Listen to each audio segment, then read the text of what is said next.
लेकरांना कधी एवढं कळायला लागलं समजलंच नाही. ते कसं सांगतेस? त्या अगोदर ऑल टाईम फेव्हरेट असणाऱ्या पोह्यांचा नाश्ता केला. फ्रीज पूर्ण खाली झालं होतं. थोडा भाजीपाला आणायचा होता. तो आणून घेतला. निवडून व स्वच्छ करून ठेवला. दुपारी अहोनी येताना गरम-गरम वडापाव आणले होते.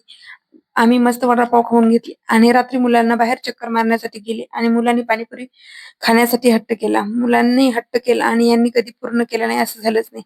मुलांनी तिथेच पाणीपुरी खाल्ली आणि घरी माझ्यासाठी पार्सल घेऊन आले. मस्त पाणीपुरी खाऊन घेतली. नंतर लक्षात आलं मुलांनी आज जरा जास्त तेलकट खाल्लं. म्हणून त्यांच्यासाठी शेवगा सूप बनवायला घेतलं. शेवग्याच्या शेंगा कट करून घ्यायच्या, स्वच्छ धुवून घ्यायच्या आणि एका पातेल्यात शिजवायला ठेवायच्या. शेंगा शिजल्याच्या नंतर मिक्सरच्या भांड्यात शेंगा आणि थोडासा अद्रकचा तुकडा मिक्सरला फिरवून घ्यायचा. गाळणीने मिक्सचर गाळून घ्यायचं आणि पातेल्यात थोडं तूप आणि जिरे टाकून फोडणी द्यायची. मुलांना आवडेल. थोडं वरतून तूप टाकून उकळी येईपर्यंत ठेवायचं. मुलांना आवडला. इकडे हे आपापल्या गल्ले घेऊन बसले.